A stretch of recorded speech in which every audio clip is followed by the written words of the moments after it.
Por ese motivo me gustaría también inspirarles a ustedes a que puedan gustar de la materia y de la carrera en sí, porque nuestra carrera es algo bien importante, ¿no?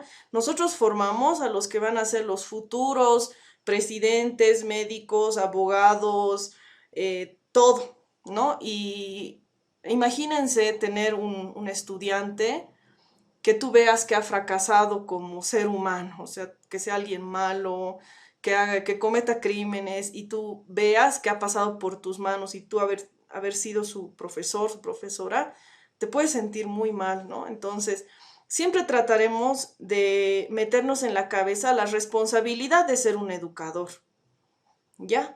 Por ese motivo les digo, todas las materias traten siempre de encontrarles el mayor provecho. Aprendan lo más que puedan, lean lo más que puedan de su carrera, porque todo sirve al final, ¿ya? Y eso, chicas, entonces esa es la forma en la que les presento la materia. Como somos poquitas, me gustaría que se presenten una por una y me digan algo sobre ustedes. Listo. Vamos a comenzar con nuestras reglas. Voy a silenciar un ratito los micrófonos. Listo. Bueno, bienvenidos, bienvenidas chicas, en este caso hay pura mujeres. Vamos a poner algunas reglas, ¿no? Para nuestras clases. Vamos a tratar de ser puntuales. Ser puntuales no significa llegar antes o llegar después, ¿no? Significa llegar a la hora. Entonces, nuestra hora de clases es a las 12:30. La sala de Zoom eh, se va a habilitar exactamente a las 12:30, no un minuto antes ni un minuto después, 12:30, ¿ya? Bueno, recién estoy viendo que se está conectando Diana, se ha debido atrasar seguramente. Diana, por favor, tu nombre y apellido pon en el chat. Bueno, aquí va la segunda regla. Escribe tu nombre y apellido en tu usuario o no te dejaremos pasar a la sala de Zoom. ¿A qué se refiere? Miren, en este momento, por ejemplo, Diana solo tiene su nombre, ¿no? Yo no sé cuál es su apellido, no sé cómo voy a ponerle asistencia a ella. Lo mismo que pasaba hace rato con su compañera, ¿quién era? Zamorano decía, y bueno, ya le cambié el nombre, ya le puse su nombre. Pero tienen que poner, chicas, siempre nombre y apellido, ¿ya? ¿Esto por qué? Porque como se graban las clases, yo tengo que tener una constancia de que ustedes sí han asistido. Y si solo ponen un nombrecito o un apodo, difícil que ponga asistencia a esa persona. Entonces tenemos que tratar siempre de ingresar con nuestro nombre y apellido. Ahora, ustedes deben saber, las que trabajan, que está muy de moda eso de los trolls del internet, que se entran a arruinar las clases, etcétera. Por ese motivo también no les puedo dejar pasar si no tienen nombre y apellido. Solo por ser la clase de hoy estoy permitiendo, pero la siguiente clase ya no les voy a dejar pasar si no ponen nombre y apellido. Ay, siguiente regla. Levantamos la mano si queremos participar. A ver, quiero ver que levanten así su manito en el Zoom, es decir, hay una opción, ¿no? Para levantar mano. A ver, aprieten todos eso. Eso, Luz, muy bien, Lucero, muy bien, toditas, toditas aprieten. Busquen, busquen, busquen la manito y aprieten. Están aplaudiendo. Ya, eso es. Dale, Victoria, Silvia, Fanny. Levanten la manito, levanten la manito. Silvia, no más falta. Ya, así tienen, exactamente. Así tienen que levantar su manito cuando quieran participar. ¿Ya? Porque la participación va a ser algo bien importante. Pueden bajar sus manitos. No se cansen. Ya. ¿Cómo si se cansaron? No, mentira, ya. Vamos al siguiente. Escuchamos con atención. Esto es bien importante, ¿no? Porque si vamos a pasar nuestras clases virtuales, no se les puede estar vigilando, ¿no? Diciéndoles, atiende, por favor, no hagas esto, no hagas el otro, etcétera, ¿no? Tenemos que prestar atención. Ya aquí se trata sobre, es un autoaprendizaje el que ustedes van a hacer. Solitas tienen que controlarse para prestar atención a las clases. No podemos esperar que la docente suba las diapositivas y luego revisar, porque no vas a entender lo que se ha avanzado. Necesitamos siempre que prestes mucha atención en clases. Hacemos nuestro mejor trabajo, ¿no? Esto también. Alguna vez vamos a hacer actividades, pero no me gustaría que las hagas simplemente por cumplir, ¿no? Porque si las haces nada más por cumplir, por darme el gusto a mí, no estamos sacándole provecho al aprendizaje. La idea de las sesiones es que tú realmente aprendas, que se te quede a ti, ¿no? A mí no tanto, o sea, a mí me puedes presentar cualquier cosa y de repente yo ni me voy a dar cuenta, pero la idea es que tú aproveches lo que estás aprendiendo. Entonces, todas las actividades que hagamos es para aprender algo. Ninguna actividad va a ser sin motivo. Entonces, por ese motivo les pido, presenten siempre trabajos de calidad. Tómense el tiempo de hacer actividades, ¿ya? El otro día, por ejemplo, un estudiante me preguntaba, Licen, ¿nos puede avisar un día antes para hacer la tarea? Me decía. Y yo le he dicho, no, un día antes, te voy a avisar una semana antes. ¿Por qué? Necesito que se tomen su tiempo, ¿no? Para poder hacer cualquier trabajo que necesitemos. Entonces, si necesitamos algún material, siempre les voy a avisar una semana antes. Bueno, finalmente los valores que vamos a poner en práctica en nuestra institución van a ser principalmente el respeto de ustedes hacia mí, de mí hacia ustedes y también entre ustedes, compañeras, ¿ya? Tienen que llevarse bien. No me gusta cuando hacemos trabajo en grupos y se pelean entre ellas y me dicen, no, es que la Juanita dijo tal cosa y yo no quiero hacer con ella y no sé qué. Son cosas de niños, ¿no? Entonces, siempre tenemos que tratar de trabajar en grupo, respetando la opinión de todos, ¿ya? Aunque hablen mucho, aunque digan cosas que no estamos de acuerdo, tenemos que respetar. También tenemos que ser muy responsables. ¿En qué sentido? ¿No? Que si tú sabes que un día faltaste a clases, por ejemplo, la siguiente clase tendrás que preguntar, ¿no? ¿Qué se ha avanzado? O a tus compañeros escribirles qué han hecho la clase anterior, revisar la plataforma, las diapositivas y el video que obviamente va a estar, las clases van a estar grabadas siempre. Y saben, lo que estoy haciendo con los videos es tratar de resumirlo solamente a la parte de la clase, es decir, no voy a poner en todo el video lo que pensamos o el tiempo del receso, nada que ver, solo lo importante va a estar en el video. Y el último valor que quiero que pongamos en práctica es el compañerismo, ¿no? Siempre trataremos de ayudarnos entre todos. No todos tienen las mismas posibilidades, hay gente que pasa clases con megas, hay gente que pasa clases desde un celular, o desde una laptop, o desde una computadora, o desde una tablet, ¿no? No todos tenemos las mismas condiciones. Y algunas veces la señal no falla, por ejemplo, entonces siempre trataremos de ayudarnos unos a otros. Si vemos que nuestro compañero, nuestra compañera tiene problemas con algo, le ayudaremos, ¿no? Entonces, bajo esos tres valores me gustaría que trabajemos y siguiendo todas estas reglas que se los he puesto.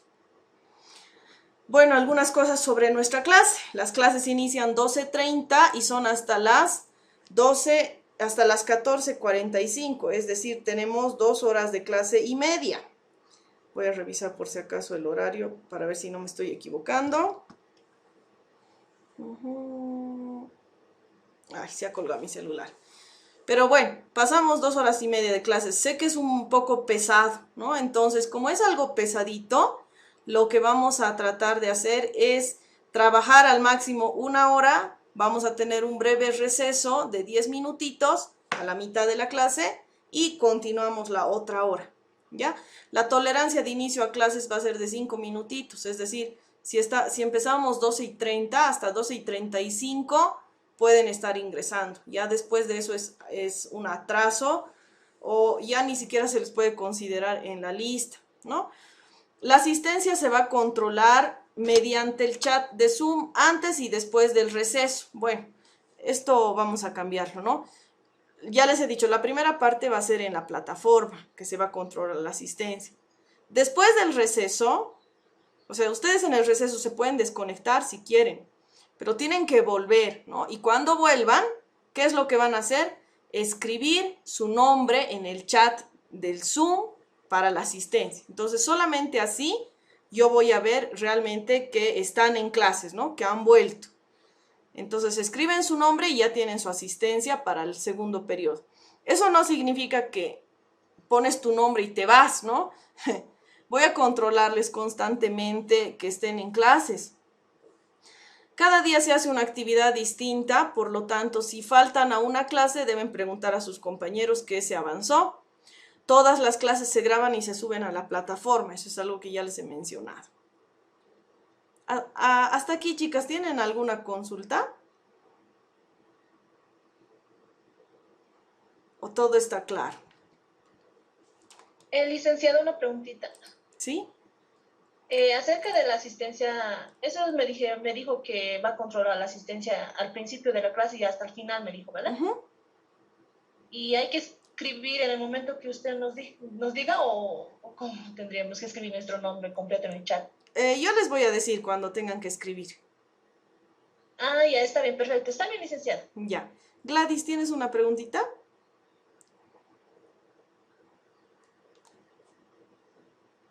No, creo que su manita estaba levantada por si acaso. Ya. Bueno, pasaremos a la siguiente parte, la parte de la evaluación. ¿Cómo vamos a evaluar? Vamos a tener 2 exámenes parciales y uno final, ¿ya? La primera parte, en el primer parcial, que va a ser sobre 30 puntos, ¿qué cosa se va a evaluar? Bueno, en otras palabras, el semestre se va a dividir en 3 partes, ¿no? En la primera parte se va a evaluar asistencia, 5 puntos, participación, 5 puntos, actividades que hagamos cada día, 5 puntos, y el examen que va a valer 15 puntos, que es el puntaje más alto. En el segundo parcial, de la misma forma, ¿no? La segunda parte del semestre vamos a evaluar lo mismo. Asistencia, participación, actividades y examen. Y al final, es decir, la última etapa de nuestro semestre, vamos a evaluar ya 5 cosas. Asistencia, participación, actividades, examen y los 10 puntos extra de una exposición final. Vamos a armar grupos y vamos a hacer una exposición sobre una investigación relacionada a la materia. Eso más adelante ya lo vamos a hablar, pero les estoy adelantando de que todos vamos a exponer, todos, ¿ya? La mejor exposición de estos grupos, el mejor grupo, mejor dicho, que exponga, va a ir a la feria institucional, ¿no? Ustedes saben que la institución hace siempre una feria científica y la mejor exposición va a ir a esa feria, ¿ya? Vámonos a la última, bueno, y finalmente, ¿no? Todo esto va a sumar los 100 puntos, si se dan cuenta. 30 puntos, 30 puntos, 40 puntos, hacen un total de 100 puntos.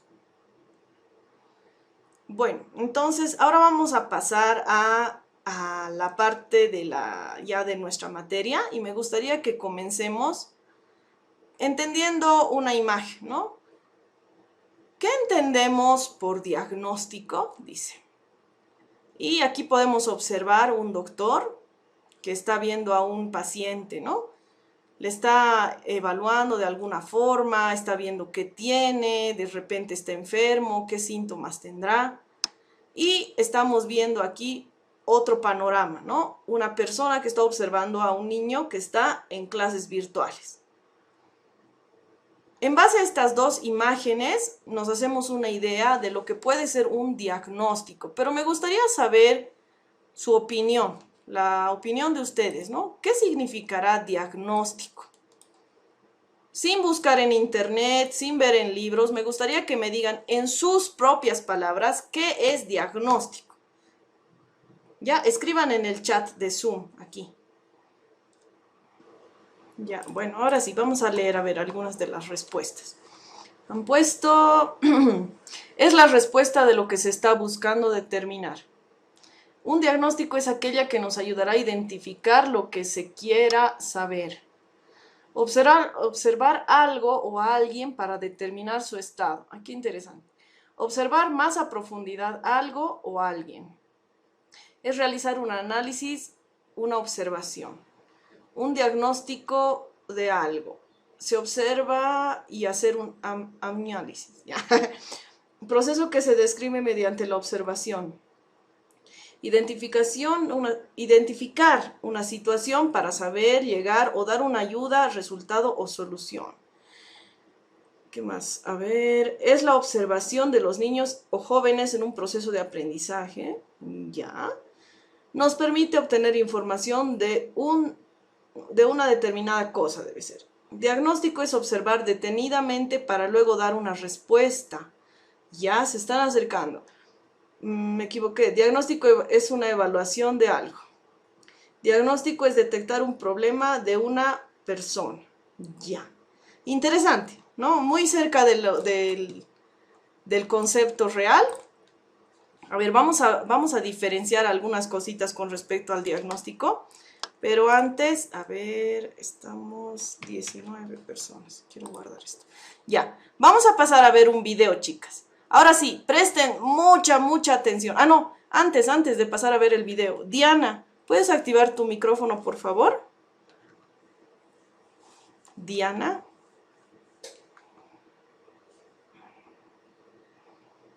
Diana a la 1. Diana a las 2.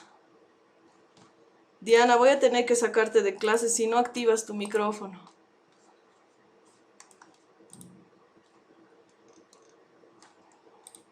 Es que quiero saber si es de la clase. A ver.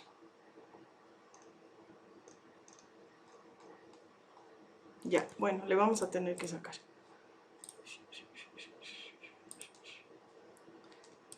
Lo siento, chicas, es que tienen que avisar, ¿no? O sea, tienen que participar. La idea no es nada más que entren, ¿no? Necesito ver que sean de la clase y si no son de la clase no pueden estar. Entonces tuve que sacar a su compañera, si es que es su compañera. Ahí está, Soledad María.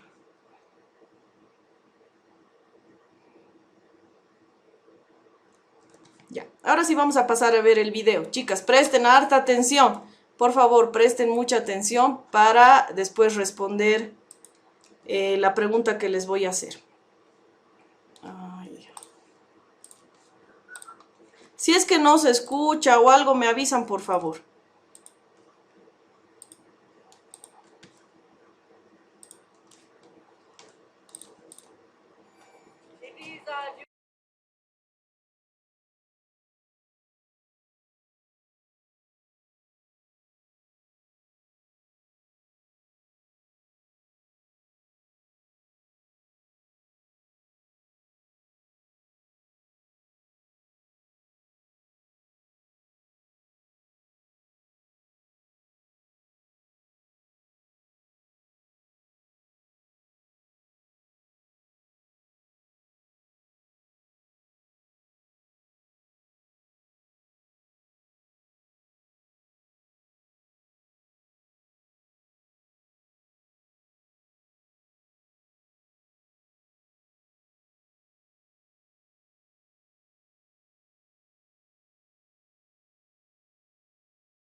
Ya, muy bien.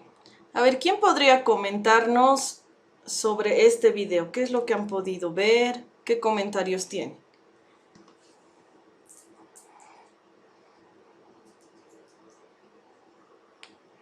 Licenciada, en el video que se observa, ¿no? Vemos que el niño es un poco distraído en tanto en poder entrar a las clases, ¿no? En hacer las filas, y cuando la profesora le dicta que haga algo, él no lo escucha y no hace caso, ¿no? Entonces, más prefiere estar en afuera, ¿no? Pues que creo que quería estar en afuera. Ya, es la percepción de Tatiana. Muy bien, gracias. ¿Qué dices, Keila? Ya. Bueno, acerca del video que pude ver, aquí el niño está asistiendo a las clases, ¿no? Como él debería ir uniformado, pero justamente el portero les reclamó por lo que no está lustrado su zapato y él se hace a un lado, ¿no? Entonces él se pone como diciendo, ¿qué pasó? ¿No? Se sorprende.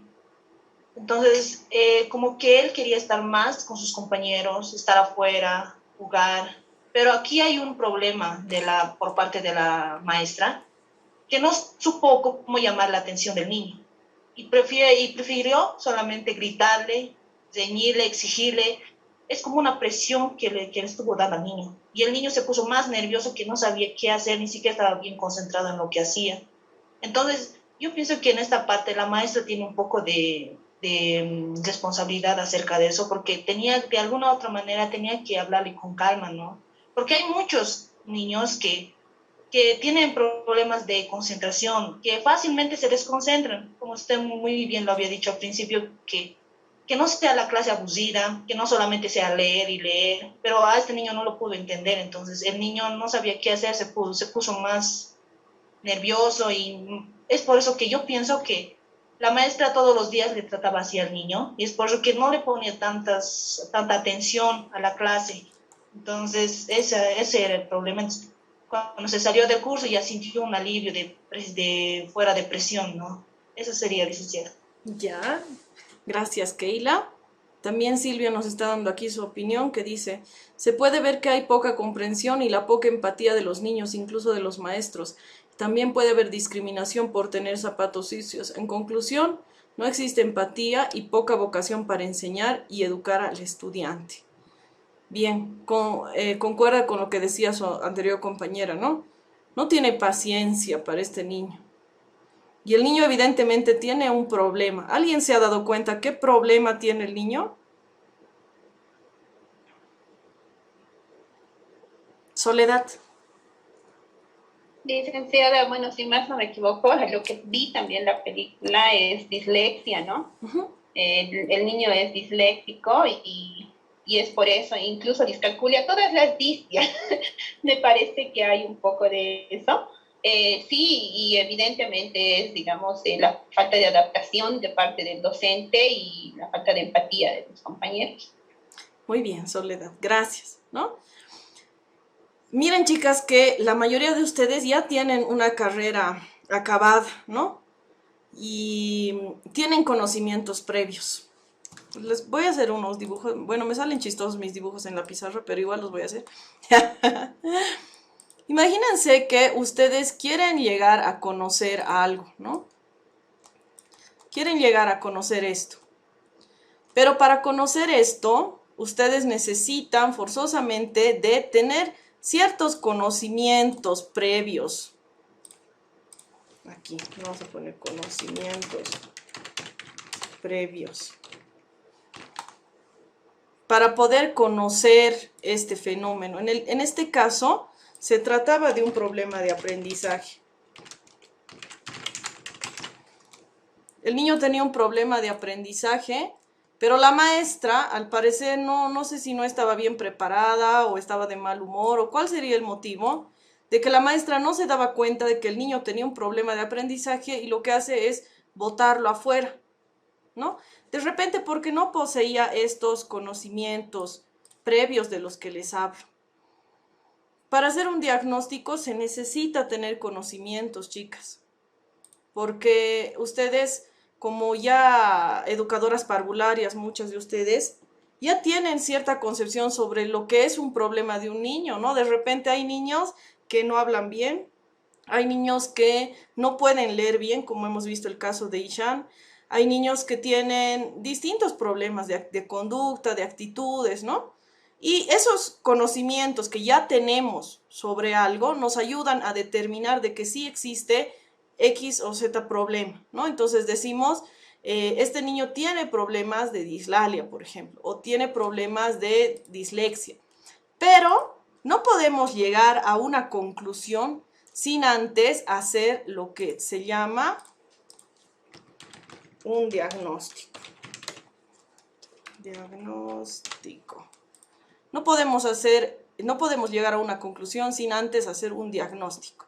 Les voy a explicar con un ejemplo personal, ¿ya? Yo, como les he mencionado a un inicio, soy instructora de aeróbicos, de baile, y lo que hago generalmente bueno, les voy a comentar. Cuando llegaba, las primeras veces que daba mis clases de baile, recuerdo que alistaba mis canciones, que para mí eran lo máximo, y la primera vez que puse mis canciones, las personas no bailaban uno que otro tema, pero otros no les gustaba y se salían. Entonces me puse a pensar, ¿qué estoy haciendo mal? ¿Por qué razón no les gusta estas canciones? ¿No? Entonces quería poner otras y no les gustaban. Entonces me he dado cuenta de que cada grupo con el que uno trabaja es distinto, ¿no? Entonces en este caso de estas señoras lo que les gustaba era la cumbia, ¿no? Yo a veces ponía mucho reggaetón, digamos. Entonces no les gustaba y lo que tenía que hacer para la próxima clase es poner cumbia y sí sé que iban a bailar. En otras palabras, yo tenía que hacer un diagnóstico antes de ingresar a mi clase para ver qué tal es la gente.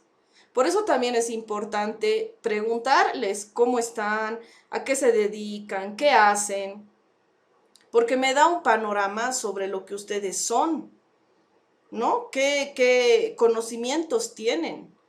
Porque si directamente yo entrara, ni siquiera les preguntara su nombre y directo ahí a hablar por hablar, de repente ustedes me van a decir, pero eso yo ya sé. O sea, yo no quiero saber eso, ¿no? Necesito aprender más cosas, dirán, y se pueden hasta aburrir de la clase, ¿no? Entonces el diagnóstico es algo en una situación en la que tú principalmente observas una situación, puedes tener ciertas ideas, ciertas hipótesis, para posteriormente aplicar algún instrumento que pueda medir mejor la situación. En este caso, si yo veo que mi niño me dice, profesora, no puedo leer porque las letras bailan, esa es una característica de la dislexia, es una característica que nosotros ya conocemos por nuestros conocimientos previos en educación. Entonces, yo digo, creo que este niño puede tener dislexia, pero no estoy segura. Entonces, ¿qué hago? Aplico una prueba diagnóstica para saber si el niño evidentemente tiene o no tiene dislexia. ¿Ya? Esta materia, chicas, con esa introducción, les digo, se trata de eso, de aprender a hacer diagnóstico. No solo observar, porque observar, vamos a observar, pero podemos utilizar diferentes herramientas para hacer nuestros diagnósticos. Entonces, yo creo que con esa introducción a la materia ya van a entenderlo mucho mejor, ¿no? ¿Será lo mismo un diagnóstico médico que un diagnóstico educativo? ¿Qué dicen ustedes? ¿Será lo mismo diagnóstico médico y diagnóstico educativo o serán distintos?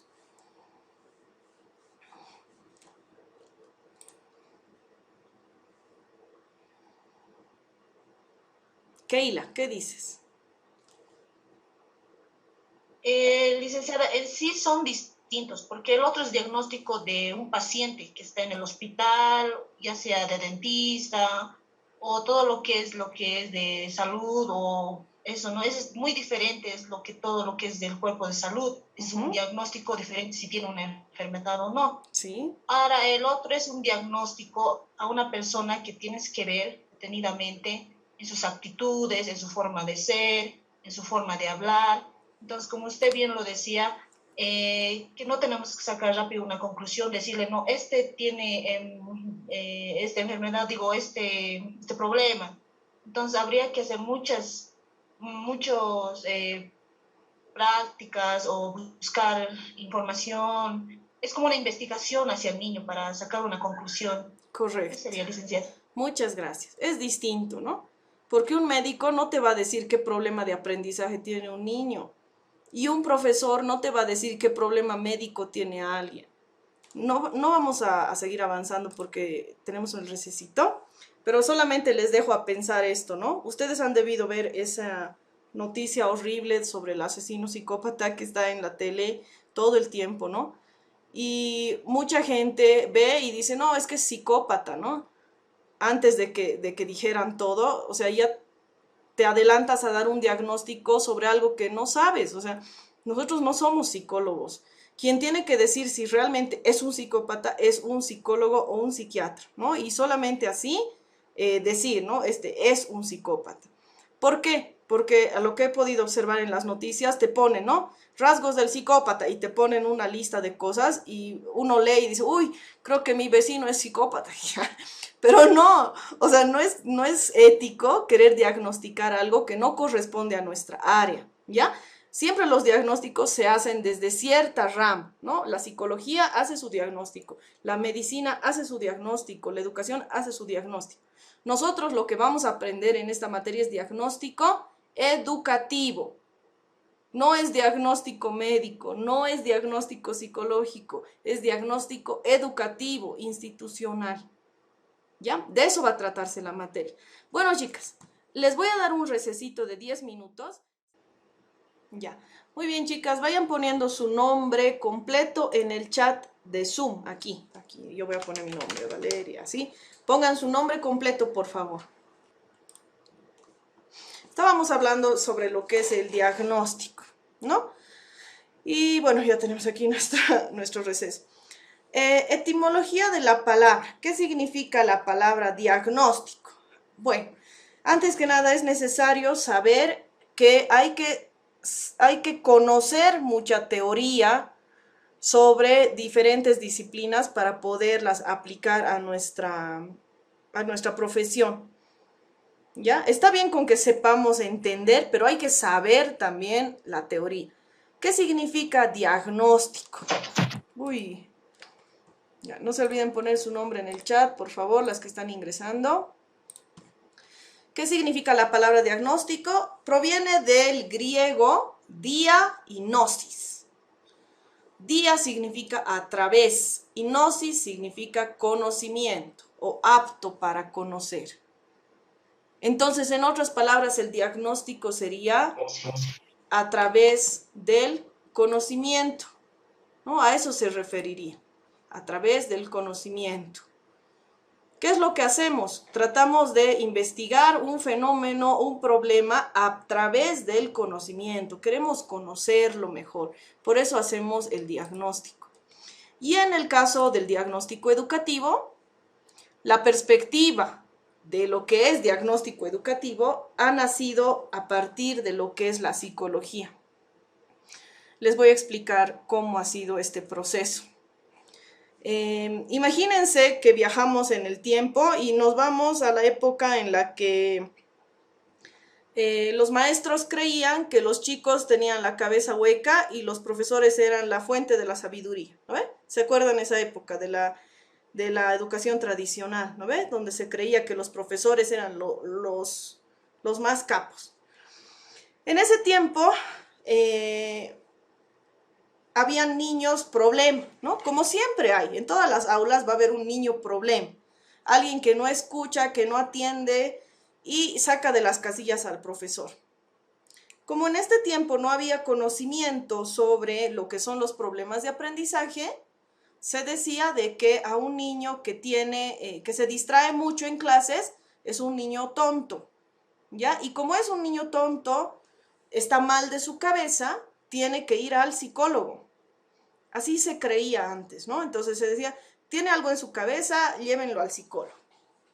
Por lo tanto, la psicología trata de entender qué es lo que pasa a los niños que tienen este problema de no aprender, ¿no? Y trata de clasificar lo que son los problemas de aprendizaje.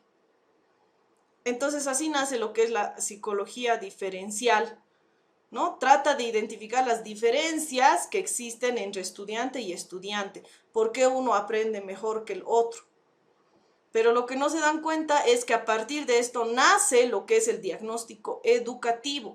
¿Por qué? Porque no se trataba de una enfermedad mental a nivel psicológico, sino de el aprendizaje. Y el aprendizaje es algo que nos compete a los educadores. Entonces, por ese motivo se da lo que es el diagnóstico educativo. Y bueno, antes se trataba a través de test, de entrevistas, cuestionarios, que también es algo que nosotros vamos a manejar, ¿no? Pero también tenemos que saber clasificar, saber cómo se elaboran estos instrumentos, que mi objetivo de esta materia es que ustedes puedan elaborar sus propios instrumentos de medición diagnóstica de algún problema, ¿no? Bueno, y decíamos hace rato, no es lo mismo un diagnóstico psicológico que un diagnóstico educativo, un diagnóstico médico, un diagnóstico empresarial, no es lo mismo. ¿Por qué?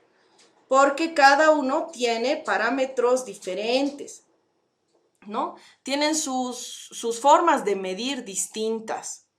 Cada uno tiene sus propios instrumentos. Y bueno, nosotros, por ejemplo, conocemos paradigmas educativos, ¿no? Ustedes deben acordarse de eso.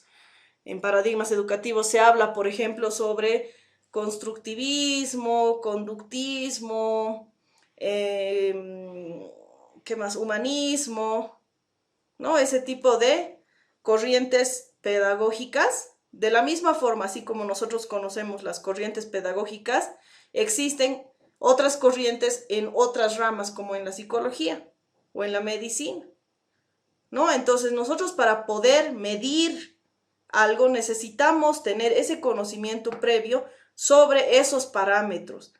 ¿Para qué? Para hacer lo que se hacía en el video, lo que se clasificaba, ¿no? A los niños así, para poderlos clasificar. Para eso se necesita. ¿Por qué? Cuando se clasifica ya puedes trabajar mejor con esas personas. Es como si yo te dijera, vamos a trabajar hoy con niños con discapacidad. ¿Ya? Y bueno, yo quiero meter a todos los niños con discapacidad a hacer la misma actividad. Imagínense, ya tenemos niños que son ciegos, sordos, inválidos, con retraso mental, con autismo, ya de todo, imagínense. Y vamos a hacer una actividad en específico. Todo el mundo va a hacer una carrera hasta allá, digamos. Imagínense. Terrible, ¿no? O sea, no se va a poder porque algunos no van a poder, tienen ciertas limitaciones, ¿no? No se puede evaluar de la misma manera a todos. Es forzosamente necesario el hecho de tener que clasificar. Vamos a tener que hacerlo, ¿ya? A ver, vamos a buscar ahorita un ratito. Aquí está. A ver, les voy a mostrar esta imagen. Ya, aquí está, ¿no? Por ejemplo, aquí dice, para que la evaluación sea justa, todos realizaréis la misma prueba. Vais a subir ese árbol. Y fíjense, ¿quiénes están compitiendo? El gato, el elefante, la morsa, el caracol, el pez, el mono y un pajarito. ¿Esta prueba será justa?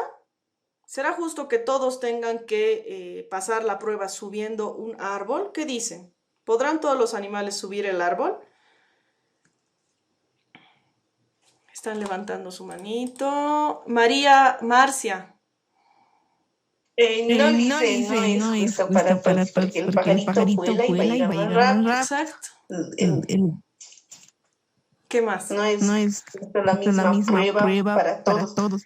Ya que son distintas especies, entonces cada quien necesita distintas pruebas.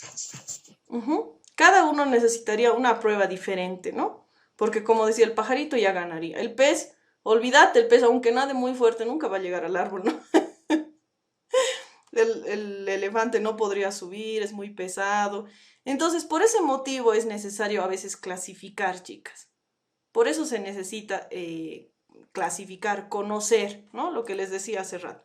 Si conocemos, recién vamos a poder hacer el diagnóstico Correcto.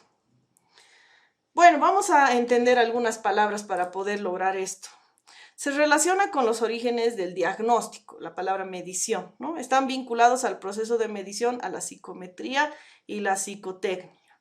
Entonces, si yo, por ejemplo, te digo, vamos a evaluar si este niño tiene o no tiene dislexia, hay que hacer un trabajo de medición a través de una prueba, ¿no? Una prueba en la que tú marques ciertos parámetros y me digas, sí, evidentemente tiene esto.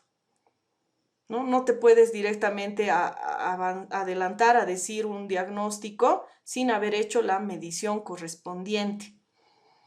Esta medición nos va a permitir cuantificar, es decir, poner en números la diferencia que existe entre las variables para tener mucha precisión en el diagnóstico, ¿no? Entonces, si tú mides de manera correcta, vas a poder decir de manera correcta si este niño tiene este problema a partir del instrumento de medición. Ahora, la palabra valoración. La palabra valoración es algo que muy pocas veces lo hacemos y no está bien. ¿Por qué? Estamos acostumbrados como profesores a evaluar y no a valorar. ¿Qué significa evaluar y valorar? Valorar es cuando tú observas las cosas que ya hay, ¿no? Mientras que en la evaluación tú te preguntas qué debemos hacer. ¿A qué se refiere? Por ejemplo, si tú vas a llegar a un curso y tú ves que tienen problemas en la lectura, lo primero que tienes que hacer es valorar cómo está el nivel de lectura hasta ese momento, ¿no? Entonces, ¿qué fortalezas tienen? ¿Qué habilidades tienen los chicos? ¿Cómo tú trabajas? ¿Cuál es tu modalidad de trabajo? Entonces, ¿cómo lo has hecho? Una vez de que tú te das cuenta de todas esas cosas, recién puedes evaluar. Y cuando evalúas, ya vas a decir, ahora, ¿qué puedo hacer al respecto? El diagnóstico no solamente se puede quedar en notar un problema y decir, sí, grave el problema y no hacer nada. No. La idea del diagnóstico es que tú puedas hacer un cambio. ¿Ya? Entonces, es un proceso largo, no es solamente algo que se hace al inicio. El diagnóstico se lo hace constantemente, ¿no? Si se lo hace a un inicio, es para entender cómo está la situación actual, para hacer algo al respecto y para trabajar en eso hasta el final, porque al final lo que se hace es una evaluación, ¿no? Ya recién se toma un examen para saber si realmente han aprendido, ha habido un cambio, etc. Ya entonces, como les decía, el proceso del diagnóstico es algo mucho más amplio de lo que a veces nos imaginamos. Requiere muchas cosas, ¿no? Y lo vamos a ir viendo a lo largo que pasemos esta materia. Y aquí dice, ¿son lo mismo diagnóstico y evaluación? Y bueno, aquí hay algunas definiciones de autores, ¿no? Por ejemplo, dice, el diagnóstico tiene lugar en el momento inicial de un proceso didáctico y está enfocado a describir y explorar, mientras que la evaluación supone el seguimiento crítico del proceso y está encaminado a establecer juicios de valor con intencionalidad perfectiva y sancionadora. Esto quisiera que lo resaltemos. Aquí está, le voy a poner mi lápiz. Juicios de valor. Los juicios de valor se hacen durante una evaluación, pero nunca, chicas, nunca vas a hacer juicios de valor durante un diagnóstico. ¿Por qué? Han visto lo que pasaba en el video, ¿no? La profesora le gritaba al niño y le trataba como si fuera un tonto. Pero la profesora tenía que hacer un diagnóstico y en el diagnóstico no se puede poner juicios de valor, porque si tú estás iniciando un proceso, no puedes decir que algo está bien o está mal. Y esto, chicas, no quiero que se olviden, ¿ya? Porque ya me ha pasado alguna vez de que les decía a mis alumnitos, haremos el diagnóstico de esta situación y en vez de observar, o sea, de anotar las cosas que observaban, tomaban examen. O sea, y ese es, ¿no?, lo que nos acostumbramos a hacer los docentes. Queremos siempre tomar examen, tomar examen. Y alguien decía algo y no, así le calificaba mal, ¿no? el diagnóstico no es un examen. Ya lo que se hace al final recién es la evaluación, los juicios de valor en el proceso, ¿no? Pero al inicio no puedes poner juicios de valor. Diagnóstico y evaluación forman parte indefectiblemente de un mismo proceso, porque no puede haber diagnóstico sin valoración, es decir, sin evaluación, ¿no? Lo que les decía, no sirve de nada de que hagas un diagnóstico si después no vas a hacer nada al respecto. Hace unos días, una colega, por ejemplo, me decía, yo no sé para qué diablos toman diagnóstico el primer día de clases.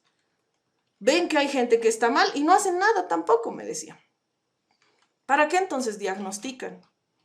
Y yo en ese momento, o sea, yo me he sentido mal porque yo hago diagnóstico, pero después me he puesto a pensar que mucha gente es verdad que se queda en eso, o sea, no hacen reforzamiento de lo que observan, del problema que tienen.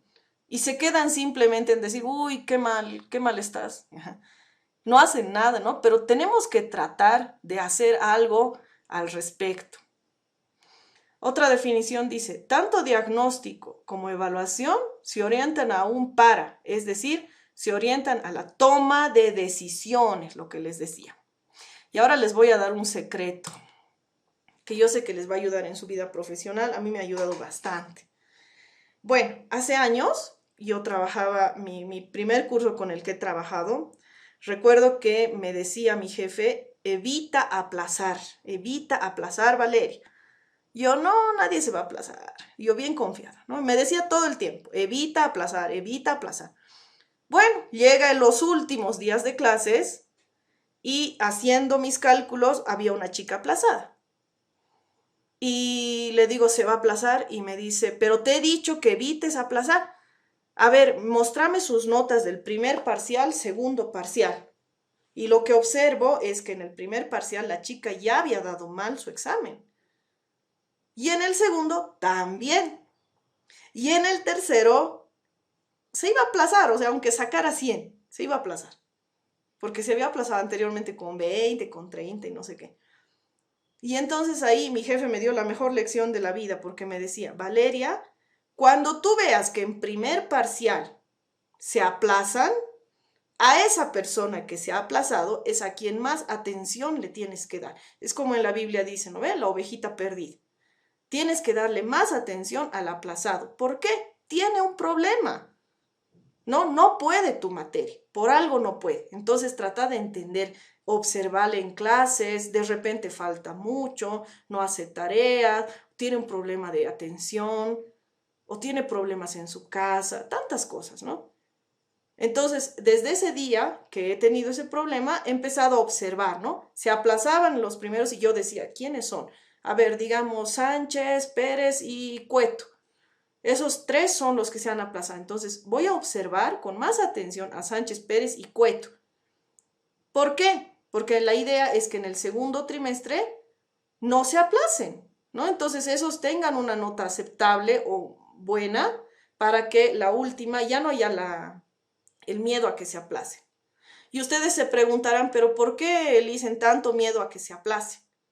Bueno, es perder un año, ¿no? O sea, a nadie le gusta perder un año. Y un niño que pierde un año puede desanimarse a un extremo tan grande. Hay niños incluso que se quieren suicidar por perder el año, tienen problemas en su casa, es un gasto, o sea, son muchas cosas, ¿no? Y por ese motivo se hacen los exámenes, ¿no? Desde el inicio, el diagnóstico es lo primero que se hace para ver cuál niño tiene problemas, cuál niño, cuál joven, cuál adulto tiene problemas. Entonces, si tú observas que alguien tiene un problema, vas a prestarle más atención. Primer parcial, se aplaza, préstale más atención. No, trata de estar siempre con la persona que es problemática. Y cuando ya vayas al segundo trimestre, al segundo parcial, digamos, segundo trimestre, de repente ya lo vas a poder regularizar y en el último incluso le puedes ayudar para que pueda aprobar.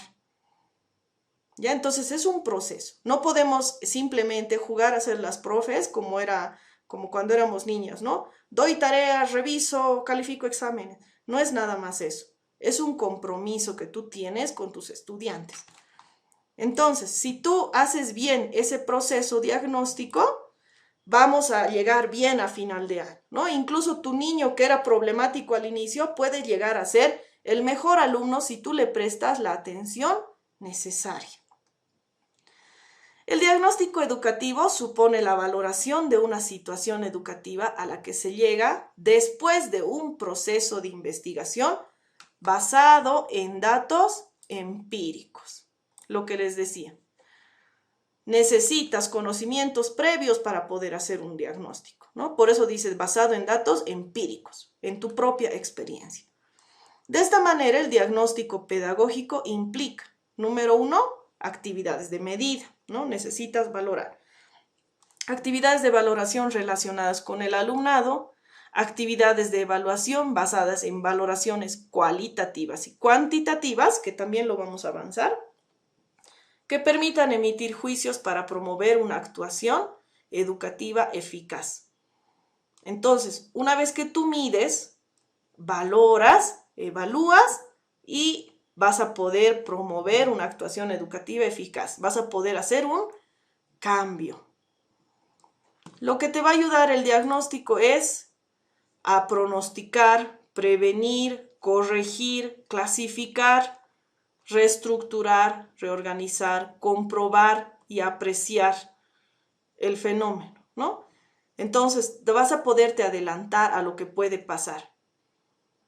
Si alguna vez en lo que han trabajado han tenido un niño, por ejemplo, que tiene atención dispersa, cuando uno ya identifica ese problema, ya te adelantas a hacer ciertas cosas, ¿no? Entonces dices, la siguiente clase vamos a trabajar con Lana, pero sé que mi niño con atención dispersa va a tener este problema, entonces yo me anticipo a hacer algo para ayudarlo.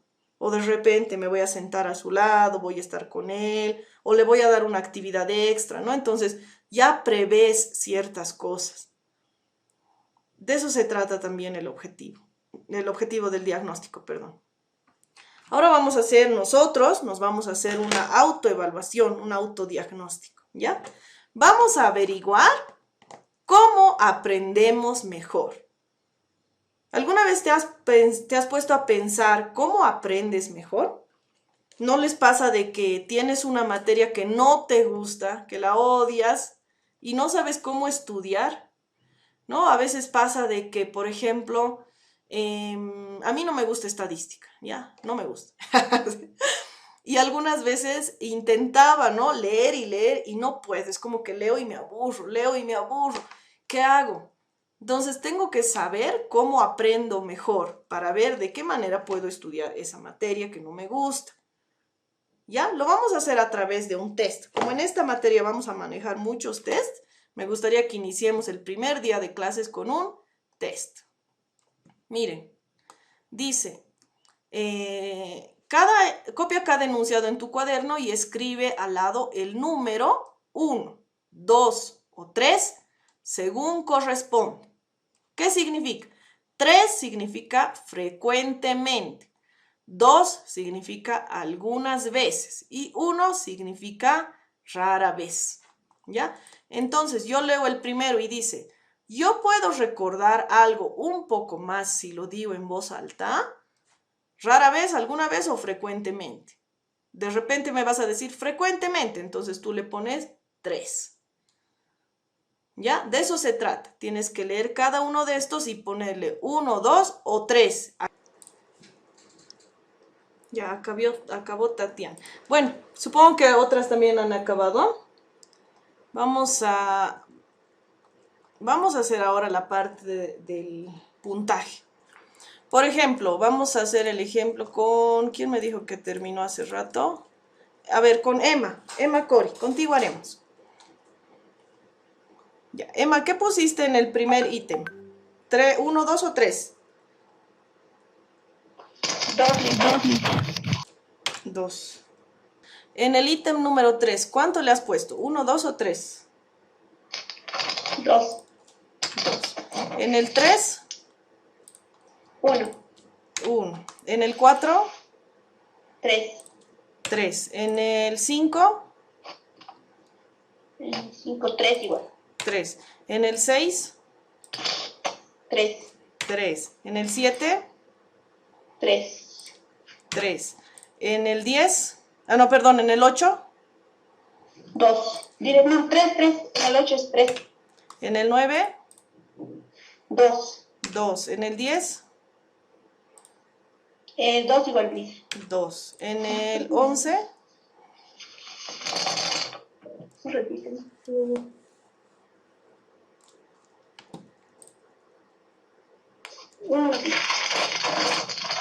En el 11, 1. En el 12.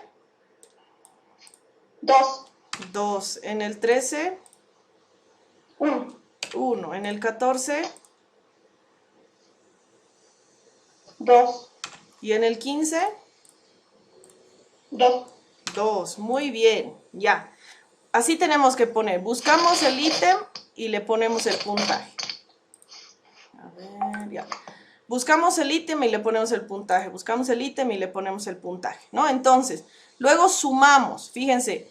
3 más 3 más 2 más 2 más 1. ¿Cuánto sería? 3, 6, 7, 8, 9, 10, 11. Aquí le ponemos 11. Aquí vamos a sumar 3, 4, 5, 6, 7, 8, 9, 10, 11 igualmente. Uy. Aquí 3, 6, 7, 8, 9, 10. Ya, al parecer su compañera aprende mejor mediante dos formas, visual y auditiva. Entonces, seguramente, si alguna vez necesitas estudiar de alguna materia difícil, yo te aconsejo que veas videos, porque tú eres visual y auditiva, más que kinestésica, ¿ya? Entonces, hagan lo mismo ustedes, sumen sus puntajes y me van a decir si son visuales, auditivos o kinestésicos, ¿ya? Llenen, por favor, el cuadrito. ¿Quiénes han sacado sus resultados? ¿Quiénes son visuales, auditivas, kinestésicas? ¿Qué más? A ver, ¿a quién le ha salido otro resultado? Ah, ya se tengo una idea. ¿Qué tal, sí? A ver, pueden poner emojis, ¿no ven? Hay una opción donde dice reacciones, le das a los 3 puntitos y hay la opción de poner ojitos. Podemos poner también oreja, auditivos, o podríamos poner una manito. Ya, a ver, los que son más visuales pongan ojitos, los que son auditivos pongan orejas, los que son kinestésicos pongan manitos. A ver, intentaremos eso. Auditivas, auditivas. Visuales. Muy bien, una kinestésica Keila, visual, Emma. Visual. Auditivas. Parece que hay más auditivas. Hay otra kinestésica. Muy bien. Muy bien, chicas, ¿ya?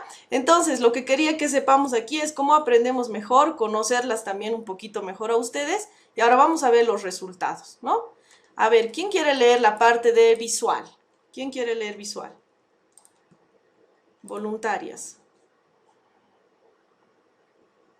Dale, Tatiana, lee por favor. ¿Licenciada, todo o solo la primera parte? Todito, todito. Ya. ¿Cómo sé si mi estilo de aprendizaje es visual? 1. Presentar dificultades cuando las explicaciones son verbales. 2. ¿Eres muy observador? 3. Aprendes mejor cuando el material es representado de manera visual. 4. Eres capaz de memorizar utilizando patrones, imágenes y colores. 5. Tienes mayor facilidad para recordar imágenes y videos. 6. Te cuesta trabajo explicar verbalmente o recordar información verbal. 7. Piensas y almacenas la información utilizando imágenes. 8. Tienes una inclinación a las artes. 9. Tienes una gran imaginación y un fuerte sentido del color. Muy bien, muchas gracias. A ver, vamos a ver cómo aprenden los que son auditivos. ¿Quién ha leído? ¿Tatiana ha leído ahorita o era Keila? Tatiana has leído, ya. Te voy a bajar tu manito. A ver, ¿quién puede leer del auditivo? Emma Cori, dale, lee, por favor. Aprendes fácilmente al prestar atención a lo que dice o narra el profesor. Eres capaz de recordar signos audibles con cambios de tono de voz, entonaciones y acentos. Puedes repetir con habilidad y recordar lo que dice alguien más en una conferencia o en una clase. Se te da bien los exámenes orales y las presentaciones. Eres bueno en relatar relatos, narraciones, historias y cuentos. Te gusta estudiar con música y puedes recordar datos y personas con ello. Ya, muy bien. Vamos con el aprendizaje kinestésico. ¿Quién puede leer? María Marcia. Ya dice, ¿cómo sé si mi estilo de aprendizaje es kinestésico? ¿Te gusta aprender a través de experiencias como prácticas en laboratorios, modelos, juegos, incluso representaciones tangentes de lo que estudias, como un globo terráneo o un esqueleto humano? ¿Eres una persona inquieta que se mueve constantemente al hacer tareas o concentrarse en una actividad? ¿Necesitas involucrarte en lo que estás aprendiendo? ¿O de lo contrario te cuesta mucho y se convierte en algo cansado? Tus movimientos son una extensión de tus pensamientos creativos. ¿Tienes la necesidad de expresarte de forma corporal? Muy bien, ya, muchas gracias. Bueno, entonces, chicas, así es como nosotros aprendemos, ¿no? ¿Por qué les hago este test cortito? Lo he sacado de un texto. Porque estas son las formas más comunes en las que se aprende. Si bien sabemos que hay las inteligencias múltiples, que son varias, las principales vías de recepción son estas tres. Vías de recepción, no estamos diciendo inteligencia, ¿ya? Entonces, esas vías de recepción las encontramos, todos nuestros alumnos van a tener uno de estos más inclinación. Es decir, hay gente que se va a aburrir cuando escuche muchas cosas, o hay gente que se va a aburrir si les hacemos leer todo el tiempo o les mostramos diapositivas. Siempre tenemos que tratar de movernos, hablar y al mismo tiempo mostrar imágenes. ¿Por qué? Porque hay tres vías de recepción. Entonces las personas, a nuestros alumnos tenemos que acomodarlos de esta forma, ¿no? Hacer actividades que vayan con todo. Yo quería saber si en alguno había, o sea, una más que otra, ¿no? Pero por lo visto la mayoría aquí son auditivas y visuales. Y hay algunas kinestésicas, entonces tampoco las podemos dejar de lado. Tenemos que tratar de hacer todo tipo de actividad. Dice, planificación. Primero se observa, ¿no? Se observa para tener ideas, para hacer hipótesis y planificar. Después es la exploración. Se busca instrumentos de medición. ¿Ya? Luego se hace un análisis, es decir, se sacan las conclusiones para finalmente pensar cómo resolver el problema, ¿ya? Esos son los 4 pasos, chicas, para poder hacer un buen diagnóstico.